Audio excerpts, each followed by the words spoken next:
Hi పిల్లలు, ఈరోజు మన కథ ద ఫ్లాష్ మ్యాన్. ఉదయం సూర్యుడు కొంచెం లేచినప్పుడే నగరమంతా కలకలలతో నిండిపోయింది. ఈరోజు స్కూల్లో సైన్స్ ఎక్స్పో. అందరూ ఉదయం నుంచే రెడీ అవుతున్నారు. చూడండి, వీధులన్నీ రంగుల్లా వెలిగిపోతున్నాయి. స్కూల్ గేటు దగ్గరికి రాగానే పిల్లల్లో ఎగ్జైట్మెంట్ ఇంకా పెరిగింది. అందరూ తమ తమ ప్రాజెక్ట్స్ను చూపిస్తూ జడ్జెస్ వైపు సరదాగా నవ్వుతున్నారు. అప్పుడు ఒక్కసారిగా నేల మొత్తం కంపించింది. బయట ఒక పెద్ద రాక్షస నలుపు నీడపడింది. గజేంద్ర రోబో భయంకరంగా ముందుకు వస్తున్నాడు. భయపడ్డ పిల్లలు దేవుడా, ఎవరైనా కాపాడు అని అరుస్తారు. అప్పుడే ఆకాశంలో మెరుపు. ఫ్లాష్ మ్యాన్ స్కూల్ ముందు మెరుపులా దూకిదిగాడు.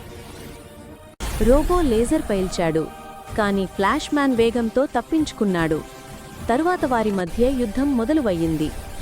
ఇద్దరూ బాగా ఫైట్ చేస్తూ ఉన్నారు.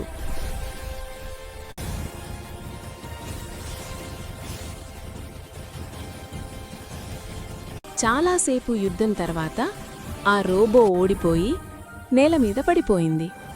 పిల్లలందరూ ఫ్లాష్ మ్యాన్ అన్నా, నువ్వే మా హీరో అంటున్నారు. అప్పుడు ఫ్లాష్ మ్యాన్, నేనుండగా మీకు భయమెందుకు పిల్లలు అని చెప్పి గాలిలోకి ఎగిరిపోయాడు.